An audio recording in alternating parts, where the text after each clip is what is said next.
아까 그 수행 방법에 대해서 그 들숨날숨하고 윗바사나 이렇게 지혜를 일으키는 것도 말씀하셨잖아요. 예. 근데 어떤 수행자가 지혜를 일으켜서 삼매에 드는 것에 익숙하고 잘 되는데 들숨날숨 수행할 때만 잠이 오고 졸리다면 그러면 그거는 닦지 않고 지혜만 일으켜도 근데 되는 이제 건가요? 이제 이론적으로는 그렇게 이제 생각할 수도 있죠. 하지만 부처님께서 다 이제 이 개정의 사막을 가르친 이유가 있습니다. 이게 지혜만 가지고는 한계가 있어요.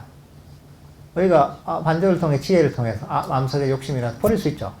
좀 더 이걸 잘 버리는 사람이 있어요. 제가 뭐 욕심이라도 버리고 이러면서 마음이 좀 내려놔지잖아요. 마음이 고요해지고. 근데 이게 한계가 있어요. 그 명상 주제가 호흡 같은, 꼭 호흡이 아니더라도 호흡 같은 그 명상 주제가 있어야 되는 이유가 뭐냐면, 지혜만 가지고 하잖아요. 그러면 그게 좀 지혜를 잘 활용하는, 자기 마음을 잘 쓰는 이런 사람들은 하다 보면 마음이 고요해져요. 고요해지고 평화로워져요. 그러면 번뇌도 거의 없어져요. 걱정거리도 없고 되게 편안하거든요. 근데 뭐냐면 더 깊이 잘 못 들어가요. 한계가 있어요, 이게. 그러니까 나의 어떤 그 번뇌거리 또는 뭐 이런저런 문제거리들을 해결하는 정도까지는 가요, 이게. 근데 더 깊이 못 들어가, 이게. 그래서 뭐냐면 이거는 들숨과 날숨 같은 명상 주제를 알아차리잖아요. 그러다 보면 이게 마음챙김을 굉장히 강력하게 만들어줘요. 왜냐하면 특히나 지혜 같은 경우에는 이게 대상이 항상 있는 건 아니거든요. 지혜라는 게 뭐냐면, 지혜라는 건 문제가 생겨야 발현되는 거예요, 기본적으로. 문제가 감지가 돼야 돼요. 이거 내가 집착이 있는데 집착을 봐야 되는 거야. 무상한데 내가 영원하다고 생각했는데 봐야 되는 거야. 실제로 내가 내 게 아닌데 내 거라 보고 있었는데 봐야 되는 거야. 이러면서 이게 통찰을 좀 깨버리는 되는 거야, 이게. 속성이 그런 거야. 지혜의 속성이 그런 거야, 윗바사나의. 속성이 그런 거야. 근데 이건 뭐냐면, 이게 감지가 돼야 돼요. 근데 이게 어느 정도 가면 그대로 있는 거, 아무 문제가 없어요, 그냥. 근데 그러다 보면 이제 좀 더 갔다가 여기서 머무는 거예요, 대부분 경우에. 그리고 안 그러면 뭐 하다 보면 뭐 열리는 것 같고 이러면 그냥 거기에 자기가 그냥 만족하는 거죠. 근데 명상 주제가 있으면 이건 뭐냐면, 명상 주제 항상 있잖아요. 항상 있으니까 이걸 계속 깊이 가게 만드는 거예요. 호흡 명상도 알다 보면 호흡을 처음에는 조금 알다가 나중에 전체를 알다가 나중에는 잠시 더 틈이 없이 알다가 이러다 보면 마음 챙김이 더 강력해지면 더 자세하게 알아차리고, 그러다 보면 마음 챙김이 더 강력해지고, 마음 챙김이 강력해지면 어떻게 되냐면 시에도 더 강력해져요. 그러니까 더 마음이 멈추다 보면, 마음 챙김이 강력이다 보면 우리 마음을 더 자세하게 볼 수 있어요. 어두웠던 마음에 불이 켜지는 것 같은 거예요. 불이 켜지면 있는 대로 보이잖아요.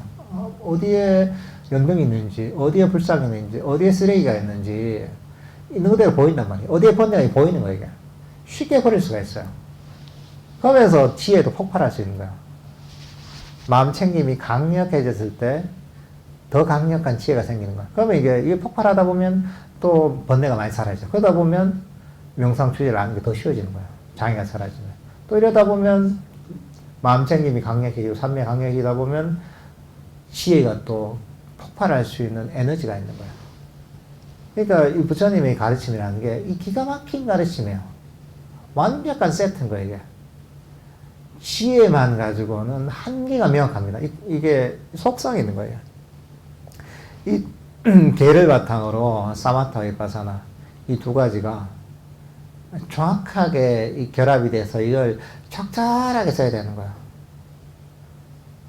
그러니까 그런 것 같습니다. 운전할 때 제일 중요한 게 뭡니까? 전방주시. 엑셀을 밟는 게 중요하잖아요. 엑셀을 밟는 게 중요하잖아요. 엑셀을 밟아야 앞으로 나가잖아요. 그죠? 그게 중요하다고 엑셀만 계속 밟아요. 그럼 어떻게 됩니까? 앞에 차가 있으면 박는 거예요. 그럼 뭐냐면 엑셀 밟는 것만 중요한 게 아니라 브레이크를 밟는 것도 중요한 거예요. 때로는 깜빡이를 펴는 것도 중요한 거예요. 그죠?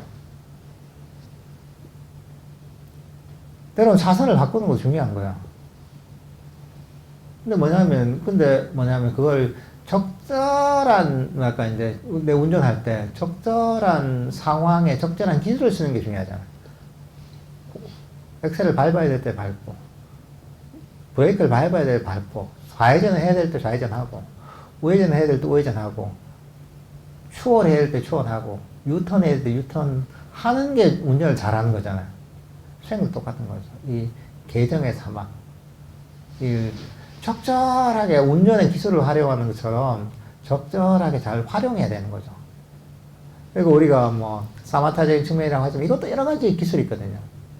윗바사나적인 측면이나 이것도 여러 가지 기술이 있단 말이에요. 윗바사나에 해당하는 이런 것들을 적절한 상황에 적절하게 써야 되는 거죠. 근데 이렇게 잘 쓰다 보면, 수행하다 보면 이걸 더 능숙하게 쓰는 방법을 아는 거죠. 운전하는 사람이 운전을 오래 하다 보면, 베테랑이 되다 보면, 나중에는 생각을 하지 않아도 저절로 운전을 하잖아요. 여기서 뭐 부산역까지 가는데 생각하지 않잖아요. 그냥 차 문 열고 시동 걸고 그냥 쭉 운전해서 가잖아요. 좌회전, 우회전 신경 안 쓰잖아요. 그게 왜냐하면 운전의 기술이 완전히 익혀진 거예요. 체득된 거죠. 사마타 이파사나도 마찬가지죠. 이것도 운전이 완전히 체득되듯이 이렇게 자꾸 하다 보면 체득이 되는 거죠. 그러면 나중에는 별 생각하지 않아도 운전하듯이 이렇게 됐다 저렇게 됐다가 저절로 그냥 자동화가 되는 거죠. 수행이 약간 그런 방향으로 사실 가야 되는 겁니다.